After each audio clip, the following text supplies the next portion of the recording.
നമസ്കാരം. എന്തായാലും വീണ്ടും വീണ്ടും വന്നേ പറ്റൂ. വീണ്ടും വീണ്ടും വരുത്തുകയാണ്. വിടാതെ പിടികൂടിയിരിക്കുകയാണ് കുറേ ചാത്തന്മാർ നമുക്ക് ചുറ്റും. അപ്പോൾ എന്തായാലും ഇന്നലത്തെ ദിവസമായിരുന്നു നമ്മുടെ ശോഭ എനിക്കെതിരെ കൊടുത്ത പരാതിയുമായി ബന്ധപ്പെട്ട് പോലീസ് സ്റ്റേഷനിലേക്ക് പോകേണ്ടി വന്നതും അതിനെ തുടർന്ന് അവിടെ പോയി മൊഴി കൊടുത്തു. ഏതാണ്ട് 3-3.5 മണിക്കൂറോളം സൈബർ പോലീസ് സ്റ്റേഷനിൽ ഉണ്ടായിരുന്നെങ്കിലും വളരെ മാന്യമായ സമീപനമായിരുന്നു.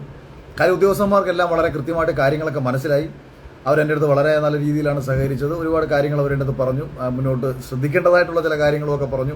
കാര്യം ഇതിന് പിന്നിൽ കളിക്കുന്ന അവരുടെ ഉദ്ദേശങ്ങളും മറ്റു കാര്യങ്ങളും ഏകദേശം എനിക്ക് തോന്നുന്നു അവർക്ക് കൃത്യമായിട്ട് മനസ്സിലായിട്ടുണ്ടെന്ന് തോന്നുന്നു. എന്തായാലും എന്നോട് പറഞ്ഞ കൂട്ടത്തിൽ പുള്ളി പറഞ്ഞത് ഇപ്പോൾ അഖിലിനെതിരെ ഇങ്ങനൊരു കേസ് വരാനുള്ളൊരു കാരണമെന്ന് പറയുന്നത് ഈ കമൻ്റ് ആണെന്നാണ് പറയുന്നത്. എനിക്കതിൻ്റെ ആ ലോജിക്ക് ഒന്നും ഇപ്പോഴും ഞാൻ മനസ്സിലായില്ല എന്ന് അദ്ദേഹത്തോട് പറഞ്ഞു. അതായത് ഞാൻ ഒരു ഫേസ്ബുക്കിൽ ഒരു പോസ്റ്റ് ഇടുകയും ആ പോസ്റ്റിൻ്റെ അടിയിൽ അല്ലെങ്കിൽ ഇൻസ്റ്റാഗ്രാമിൽ ഞാനൊരു ലൈവ് ഇടുകയോ പോസ്റ്റ് ഇടുകയോ ചെയ്താൽ ആ പോസ്റ്റിൻ്റെ അടിയിൽ വന്നിരുന്ന് ആൾക്കാർ മറ്റൊരാൾക്കാരെ അധിക്ഷേപിച്ചുകൊണ്ട് കമൻറ്റുകൾ ഇട്ടാൽ അങ്ങനെ കമൻ്റ് ഇടുന്ന ആൾക്കാർക്ക് എനിക്കെതിരെ കേസ് കൊടുക്കാനുള്ള റൈറ്റ്സ് ഉണ്ടെന്നൊക്കെ അവർ പറയുന്നു. ഇനി അങ്ങനെ ഒരു നിയമമുണ്ട് എന്നുണ്ടെന്നുണ്ടെങ്കിൽ ദയവ് ചെയ്ത് എൻ്റെ പ്രൊഫൈലിൻ്റെ അടിയിൽ വന്നിരുന്ന് നിങ്ങൾ ആരെയും ആക്ഷേപിച്ച് കമൻ്റ് ഇടാതിരിക്കുക. അടിസ്ഥാനപരമായിട്ട് ഞാൻ ഈ കമൻറ്റുകളൊന്നും അധികം വായിക്കാറില്ല. ഇപ്പോൾ എന്നെക്കുറിച്ച് എത്രയോ ആൾക്കാർ എന്തെല്ലാം നെഗറ്റീവായിട്ട് പറയുന്നു. ഇപ്പോൾ ഞാൻ രാഷ്ട്രീയ അഭിപ്രായങ്ങളൊക്കെ പറയുന്ന സമയത്ത് ഒരുപാട് ആൾക്കാർ മോശമായി സംസാരിക്കേണ്ട അവരുടെയൊക്കെ അഭിപ്രായങ്ങൾ അവിടെ കിടക്കട്ടെ എന്ന് വിചാരിക്കും. ചില വളരെ മോശമായിട്ടൊക്കെ ചില ഇടുന്ന കമൻറ്റുകളൊക്കെ മാത്രമേ ഞാൻ ചിലപ്പോൾ ഡിലീറ്റ് ചെയ്യുക, അല്ലെങ്കിൽ അത്രക്കാരെ ഞാൻ അവർ തന്നെ പറയാറുണ്ട്, ഇവൻ്റെ ഈ പോസ്റ്റ് കണ്ട് മടുത്തെന്ന് പറയാറുണ്ട്. അപ്പോൾ അത്രക്കാർ എന്തിനാണ് പോസ്റ്റ് കാണാൻ വരുന്നത്, വേണ്ട എന്ന് പറഞ്ഞ് നമ്മൾ കളയുന്നു. അപ്പോൾ എന്തായാലും പോലീസ് സ്റ്റേഷനിൽ പോയ വിഷയം ഇന്നലെ ഏറെക്കുറെ അവസാനിച്ചിരിക്കുന്നു. അവിടുന്ന് ഇറങ്ങിയതിന് ശേഷമാണ് ഞാൻ പെട്ടെന്ന് നമ്മുടെ ഈ ചന്ദ്രലേഖ സിനിമയിലെ ഒരു രംഗം എനിക്ക് ഓർമ്മ വരുന്നത്. ലാലേട്ടൻ ഇങ്ങനെ ഇരിക്കുന്ന സമയത്ത് നമ്മളെ അനുപം പേര് മറന്നു പോയല്ലപ്പ ഒരാൾ വന്ന് കയറിയിട്ട് ഹസ്ബൻഡ് ആൽബി എന്ന് പറഞ്ഞിട്ട് വന്നിട്ട് അവസാനം ശ്രീനിവാസൻ വന്ന് പറയത്തില്ലോ, അവന് പ്രാന്താന്നിയെന്ന് പറഞ്ഞ് പിടിച്ചോണ്ട് പോകുന്നൊരു സീനുണ്ടല്ലോ. എനിക്ക് ഇന്നലത്തെ ദിവസം എനിക്ക് അതാണ് ഓർമ്മ വരുന്നത്. അതായത് അവനുമായി 1% പോലും ബാധിക്കാത്ത ഒരു വിഷയത്തിൽ അവൻ വന്നിരുന്നിട്ട് എൻ്റെ ഭാര്യയെയും മക്കളെയും അമ്മയെയും വളരെ ആക്ഷേപിച്ചുകൊണ്ട് അവനൊരു വീഡിയോ വന്നിരുന്നുകൊണ്ട് സംസാരിക്കുകയാണ്. അവൻ ഈ സംസാരിക്കുന്നത് കേൾക്കുന്ന ഏതൊരാളും, നിങ്ങളിലൊരു അച്ഛനുണ്ടെന്നുണ്ടെങ്കിൽ, നിങ്ങളിലൊരു ഭർത്താവ് ഉണ്ടെന്നുണ്ടെങ്കിൽ, നിങ്ങളിലൊരു മകനുണ്ടെന്നുണ്ടെങ്കിൽ, നിങ്ങളിലൊരു സഹോദരനുണ്ടെന്നുണ്ടെങ്കിൽ, യവനെ കണക്ക് പറയുന്ന ഒരാളെ നിങ്ങൾ അവൻ പറയുന്ന വർത്താനം കേട്ട് കഴിഞ്ഞാൽ നിങ്ങൾക്ക് എന്ത് ചെയ്യാൻ തോന്നും? അതിൻ്റെ 10-1 പോലും ഞാൻ സത്യത്തിൽ ചെയ്തിട്ടില്ല. ഞാൻ അവനെ ഫോണിൽ വിളിച്ച സമയത്ത് എനിക്ക് അവനെ സത്യം പറഞ്ഞാൽ അവൻ്റെ ചെകിടടിച്ച് പറിക്കണം എന്നുള്ള ദേഷ്യം എനിക്കുണ്ടായിരുന്നു. കാരണം 1% പോലും, ഒരുവനെ 1% പോലും ബാധിക്കാത്ത ഒരു വിഷയത്തിൽ ഞാൻ സമൂഹത്തിൽ നമ്മുടെ ഈ സമസ്ത മേഖലകളിലും നടക്കുന്ന സ്ത്രീകളെ ചൂഷണം ചെയ്യുന്നു എന്ന വിഷയവുമായി ബന്ധപ്പെട്ട് ബിഗ് ബോസിനുള്ളിൽ ഇന്നലകളിൽ നടന്ന ചില വിഷയങ്ങൾ ചൂണ്ടിക്കാണിച്ചപ്പോൾ ഇവൻ അതിനകത്ത് ഇത്രയേറെ രോഷാകുലനായി എനിക്കെതിരെ പ്രതികരിക്കാൻ ഒരൊറ്റ ഉദ്ദേശമേ ഉള്ളൂ, ഇവൻ അപ്സരയെ തോൽപ്പിക്കണം. ഇവൻ അപ്സരയെ തോൽപ്പിക്കണമെന്ന് ആരുടെയൊക്കെയോ കയ്യിൽ നിന്ന് കാശ് വാങ്ങി ആ പാവപ്പെട്ട പെങ്കൊച്ചിനെ തോൽപ്പിക്കാൻ വേണ്ടി തുനിഞ്ഞിറങ്ങിയേക്കുന്ന ഒരുത്തനാണ് ഇവൻ എന്നുള്ള കാര്യത്തിൽ യാതൊരു സംശയവും വേണ്ട. അതാണ് ഇവൻ ഈ ബിഗ് ബോസ് ഹൗസിനകത്തേക്ക് ഇവനെ കയറി വിട്ട സമയത്ത് ഇവൻ അതിനകത്ത് കിടന്ന് എന്തൊക്കെയോ കോമാളിത്തരങ്ങൾ കാണിച്ചു എന്ന് പറഞ്ഞിട്ട് കുറെ കമന്റുകൾ ഞാൻ കണ്ടു. അപ്പം അതിനകത്ത് കയറിയിട്ട് ഊളത്തരങ്ങൾ കാണിച്ച് ഹസ്ബൻഡ് ആണെന്നുള്ള പേരിൽ തോൽപ്പിക്കാൻ ശ്രമിച്ചതിന് ശേഷം പുറത്തിറങ്ങിയിട്ട് ഇവൻ ഫേസ്ബുക്കിൽ ഏതോ ഗ്രൂപ്പിൽ പോയി ഇവനൊരു പോസ്റ്റ് ഇട്ട് പോലും, അപ്സര പുറത്തായി എന്ന് പറഞ്ഞിട്ട്. അപ്പോൾ അതിൻ്റെ ഉദ്ദേശം എന്താണ്? അപ്സര പുറത്തായി എന്ന് പറഞ്ഞ് പോസ്റ്റ് ഇട്ടാൽ അപ്സരയ്ക്ക് വോട്ട് ചെയ്തുകൊണ്ടിരിക്കുന്ന ആൾക്കാർ വോട്ട് അവസാനിപ്പിക്കാനും ആ വോട്ട് ചെയ്തുകൊണ്ടിരിക്കുന്ന ആൾക്കാർ സ്വാഭാവികമായിട്ട് പിന്നീട് വോട്ട് ചെയ്യാതിരിക്കുമല്ലോ. അതാണല്ലോ എൻ്റെ രീതി. അപ്പോൾ അങ്ങനെ വരുമ്പോൾ അപ്സരയ്ക്ക് വോട്ട് കുറയണം, മറ്റാർക്കെങ്കിലും വോട്ട് കിട്ടണം.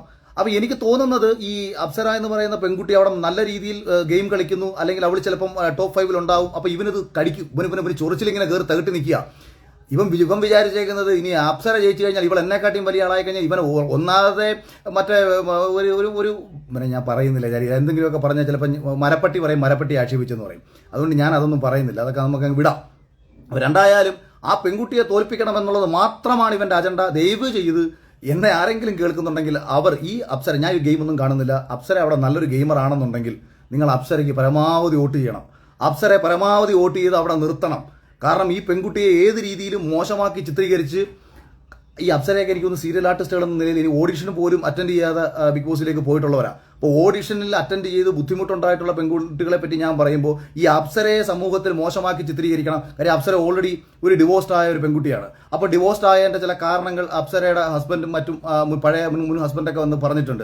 അപ്പോൾ ഇവൻ അതൊക്കെ വിശ്വസിച്ചിട്ട് ഈ സംശയം ഇങ്ങനെ തകട്ടി ഇനി നാളെ ഇവനെ ഉപേക്ഷിച്ച് പോയാലോ, അങ്ങനെ ഉപേക്ഷിച്ച് പോകുന്ന ഇവൾ ബിഗ് ബോസിൽ വിജയിക്കാൻ പാടില്ല, ബിഗ് ബോസിൽ മാക്സിമം നിന്ന് ഇവൾ കപ്പടിക്കുക വല്ലതും ചെയ്തു കഴിഞ്ഞാൽ അതിനുശേഷം ഇവൾ എന്നെ കളഞ്ഞിട്ട് അടുത്ത ആളുടെ കൂടെ പോകുമോ എന്നുള്ള ഇവന്റെ ഉള്ളിൽ കിടക്കുന്ന ഒരു ഭയം കാരണം ഈ പെൺകുട്ടിയെ ഏത് വിധേനയും തകർക്കുക എന്ന ഉദ്ദേശത്തോട് കൂടിയിട്ട് ഇവൻ വന്നിരുന്നിട്ട് ഈ രീതിയിൽ സംസാരിക്കുകയാണ്. അല്ലെന്നുണ്ടെങ്കിൽ ഇവനെ 1% പോലും ഇവനെ ബാധിക്കുന്ന വിഷയമേ ആയിരുന്നില്ല. സ്നേഹം കൊണ്ടാണെന്ന് വിചാരിക്കരുത്, അത് വിട്ടേക്കൂ. അപ്പോൾ അവനെതിരെ പറയാനുള്ളതാണ്. പിന്നെ അവൻ എനിക്കെതിരെ എൻ്റെ ഭാര്യയ്ക്കും മക്കൾക്കും അമ്മയ്ക്കുമെതിരെ പറഞ്ഞ വിഷയത്തിൽ 100% അവനെ തൂക്കിയെടുത്ത് അകത്തിടാനുള്ള എല്ലാ വകുപ്പുകളും ഉണ്ട് എന്നുള്ളത് ഇന്നലത്തെ സൈബർ പോലീസ് സ്റ്റേഷനിൽ പോയി അവർ പറഞ്ഞ കാര്യങ്ങളിൽ നിന്ന് തന്നെ എനിക്ക് വ്യക്തമാണ്. ഇന്ന് രാവിലെയും എനിക്കറിയാവുന്ന പോലീസ് ഉദ്യോഗസ്ഥന്മാർ എനിക്ക് ഇങ്ങോട്ട് എന്നെ വിളിച്ച് പറഞ്ഞേക്കുന്നു, അഖിലെ ഇന്ന വകുപ്പുകൾ പ്രകാരം അവനെ തൂക്കിയെടുത്ത് അകത്തിടണം. പക്ഷെ ഞാൻ വിചാരിച്ചു ഇവനെതിരെ ഇവനൊരു കേസ് കൊടുക്കാനുള്ള യോഗ്യത പോലും ഇല്ലെന്ന്. IPC നാറും. IPCയിൽ ഒരു പർട്ടിക്കുലർ വകുപ്പ് പ്രകാരം ഈ ആൽബി എന്ന് പറയുന്നവനെതിരെ ഒരു കേസെടുത്താൽ ആ IPC ഇന്ത്യൻ പീനൽ കോഡ് നാറും. അത്രയും നെറികെട്ടൊരുത്തനാണ് ഇവൻ, സാമാന്യ ബോധമില്ലാത്ത ഒരുത്തനാണ് ഇവൻ. അപ്പോൾ അവനെതിരെ ഞാൻ കേസ് കൊടുത്ത് ഇന്ത്യൻ പീനൽ കോഡിനെ നാറ്റിക്കാൻ ഉദ്ദേശിക്കുന്നില്ല. അവൻ്റെ കുടുംബത്തിന് ഏറ്റവും അഭിമാനമായിട്ട് തന്നെ നിലനിന്ന് പോകട്ടെ. അവനാണ് അവൻ്റെ കുടുംബത്തിന് ഏറ്റവും വലിയ അഭിമാനം. അതുകൊണ്ട് ആൽബി, നീ ഇങ്ങനെ തന്നെ പോടാ, നീ ഇങ്ങനെ തന്നെ പോ. നീ അഭിമാനമാണ്. നീ പുരുഷ സമൂഹത്തിനും നീ നിന്റെ കുടുംബത്തിനും പക്ഷേ നിന്റെ ഭാര്യയ്ക്ക് അപ്സരയ്ക്ക് നീ ഒരു അപമാനമാണ്. അത് പറയാതിരിക്കാൻ പറ്റത്തില്ല. കാര്യം നീ ആ പെൺകുട്ടിയെ തോൽപ്പിക്കാൻ ശ്രമിച്ചവനാണ് നീ.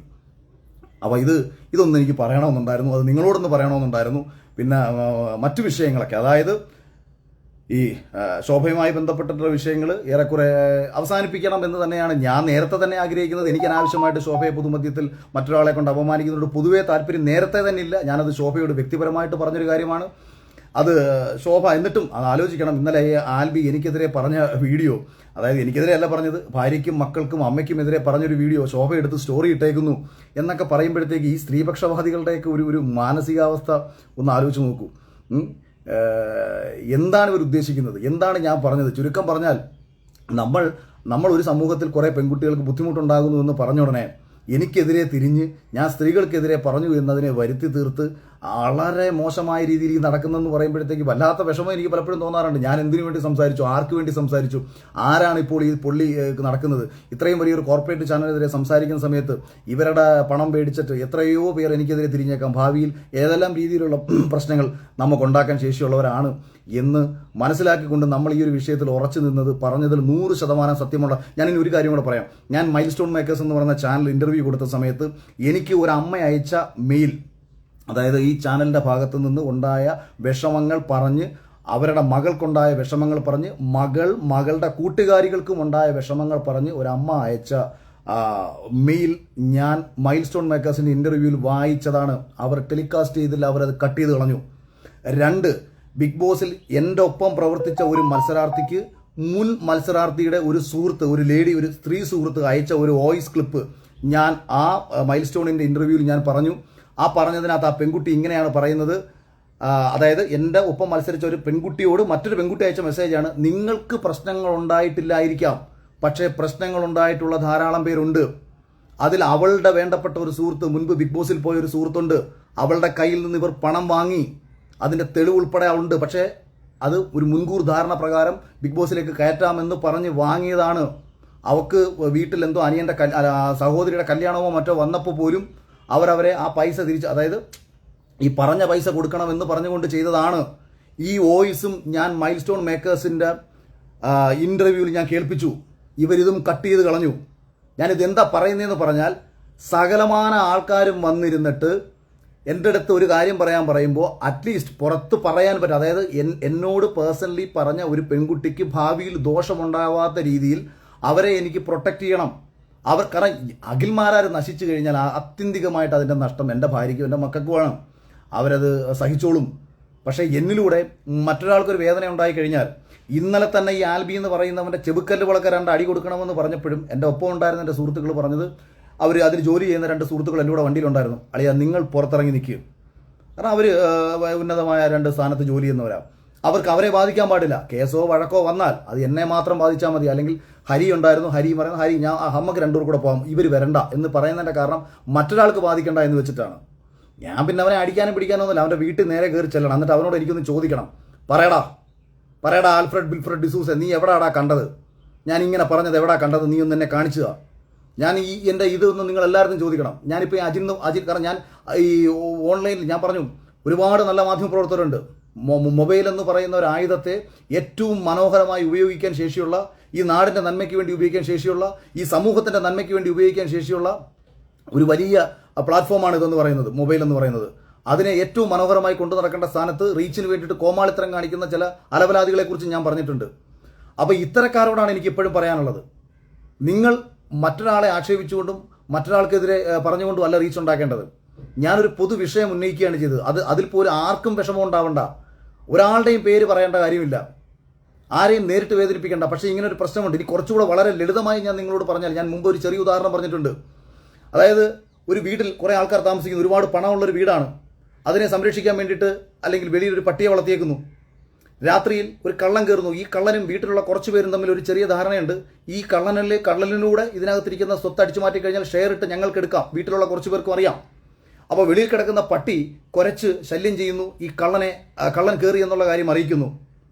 അങ്ങനെ അറിയിക്കുന്ന സമയത്ത് അകത്തുള്ള, അതായത് ധാരണ വെച്ചിട്ട് ഈ കള്ളനുമായിട്ട് ധാരണ വെച്ച് പണം അടിച്ചു മാറ്റാൻ ആഗ്രഹിക്കുന്ന ആൾക്ക് ഈ പട്ടി ഒരു ശല്യമാണ്. പക്ഷെ പട്ടി അങ്ങനെ കുറച്ചതുകൊണ്ട് കള്ളൻ കയറിയെന്നറിയും. നാളെയിൽ കയറാൻ പോകുന്ന കള്ളന് അവിടെ കിടക്കുന്ന പട്ടി ഒരു ശല്യമാകുമെന്നറിയും. ഇവിടെ ഞാൻ സ്വയം ഒരു പട്ടി ആയിക്കോ, നിങ്ങൾ എന്നെ പട്ടി എന്ന് വിളിച്ചാലും പ്രശ്നമില്ല. അതായത് നാളെയിൽ ഒരു പെൺകുട്ടിക്ക് ഒരു പ്രശ്നം ഉണ്ടായിക്കഴിഞ്ഞാൽ അഖിൽമാരാർ എന്ന് പറയുന്ന പട്ടിയുടെ ഫേസ്ബുക്കിലൂടെ ചിലപ്പോൾ ഒരു കുര വന്നേക്കാം. അത് ഈ കള്ളന്മാരെ വീണ്ടും ഭയപ്പെടുത്തും. അല്ലെന്നുണ്ടെങ്കിൽ